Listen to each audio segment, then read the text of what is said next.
Hey guys, I'm going to go over some nutrition tips for a second. So the first thing you want to do is download Myfitnesspal.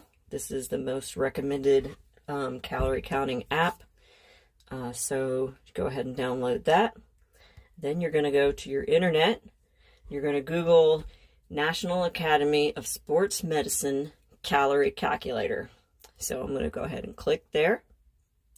Now I'm going to go ahead and scroll down. And this is your basic metabolic rate. So it makes you put your name in. So I'm going to click my name. And then I'm female. So put in your current weight. I'm 130.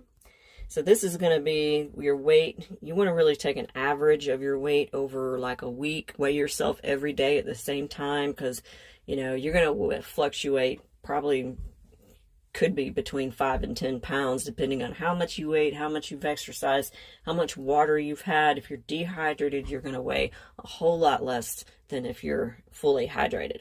So I'm only 5'1". This thing is kind of weird. You have to go in and then erase the 0. 1. All right, and I'm 38. So this is saying that based on this, I will only burn 1,200 calories. That's with like hardly any activity. That's what my body needs to survive every day, is 1,210 calories. So push next, and then you're going to scroll down. There it is. Sometimes it acts a little bit weird. And this actually tells you the steps to do it on paper, which is a little more in depth here. It shows you the calculations.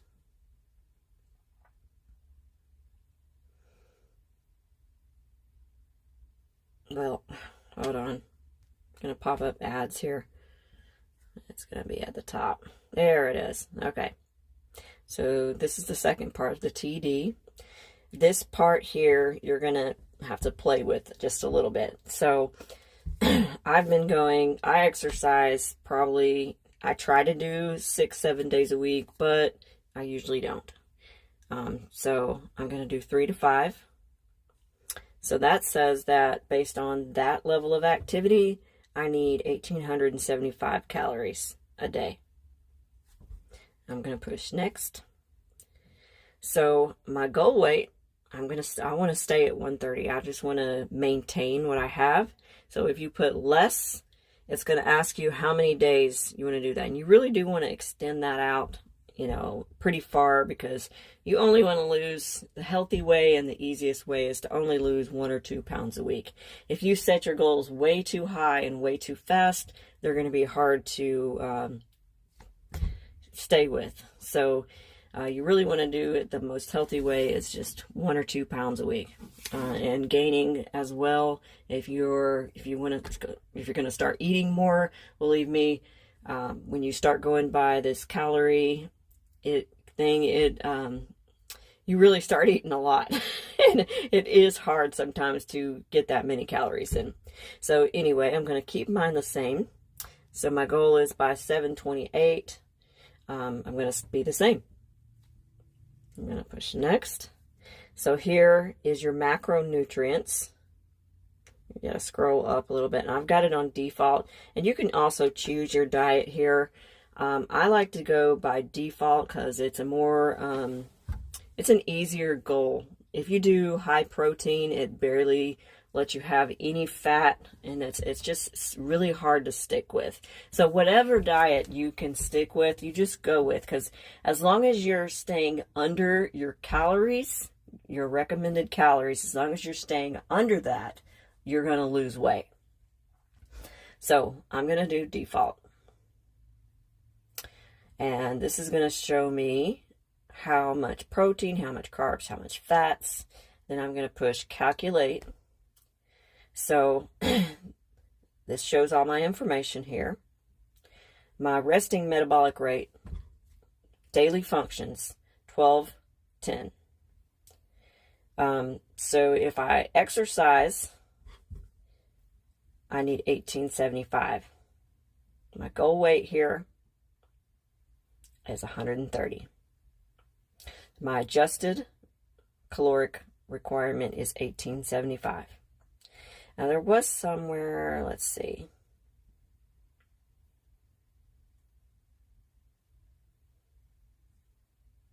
Okay, yeah. So this here, the 1210, if you do have a watch or whatever that counts your calories, just make sure that it's saying, you know, that you have burned that without exercise. Thought there was a place here that said how much you burn too. Anyway, okay. So here is my calorie goals. Not my calorie goals, my macronutrient goals. Now what I'm going to do is switch back to Myfitnesspal. So I'm going to remember here that my protein is 30% and 141 grams. So I'm going to switch back to Myfitnesspal. I'm going to click on the calories. I'm going to go to macros. I'm going to click on the percent here. And I believe you can still do this on the free version. I actually did get the paid version, but to get to the grams, go here. You can go do percentage or grams. I think it is the paid version. You can only do the grams. So to show you the percent, we'll just go by percent here, and it will be slightly different, but as long as you're sticking with the same thing every day, it's not going to vary that much. So go by percents. Let's go back. Let's see. So my protein is 30%. So underneath protein, I got 30% right here.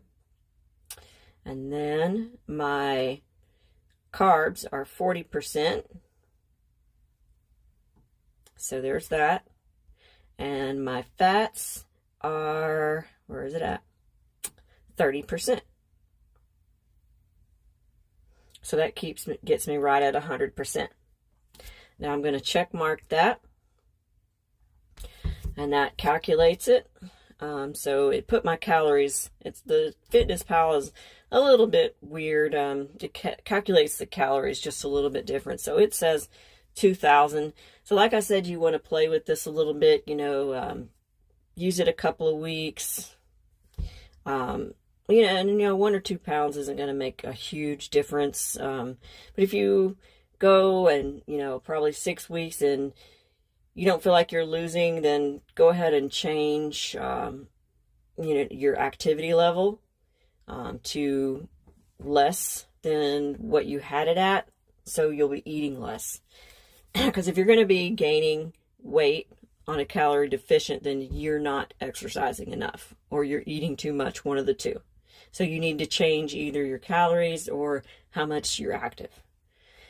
All right, so there's that. We have that set. So now we're going to go back to the diary. And I'm going to go to tomorrow just to show you. So you can add food. And anything that has a barcode, you can scan the barcode. You can do quick add. I have, you see my whiskey. I told on myself here. So yeah, you can use that. Whiskey and alcohol actually has its own caloric value. It's not a carb. It's not a fat. So if you do drink, you're going to have to account for that in your calories. And you're going to be missing out on one of your macronutrients. So this has saved all the things that I've ate. So if you want to do that, you can click on it like, okay, here's my protein. This is the best protein I've found. And it'll tell you here how much you can get or how much you've ate. I'm going to say 1 scoop. Usually I eat 2 scoops. Then here you can change it to grams or scoops and whichever. And usually I'll look on the back of a nutrition label to see what the serving is. And I will try to either, if you can get a scale off of Amazon and they're only a few dollars, you can weigh your food every time. Or you can just kind of guesstimate what it is. So that's what I do. I've learned to kind of guess how much each portion is. So use a scale at first, and then once you get the hang of portion sizes, then you don't have to use one so much. So this is my recommendation on tracking your food. Tracking your food is very, very important if you want to lose, if you want to gain, any of that. So if you want to gain, you want to be in a calorie surplus. If you want to lose, you need to be in a calorie deficit. This is very important to reach your fitness goals. If you have any other questions, you can message me on Breathe Into Strength on Facebook or Instagram or on YouTube. So I hope you enjoyed this video. Thanks for watching.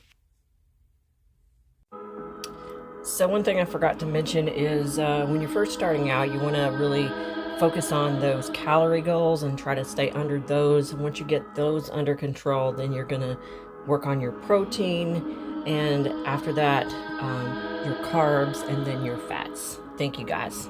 Stay strong.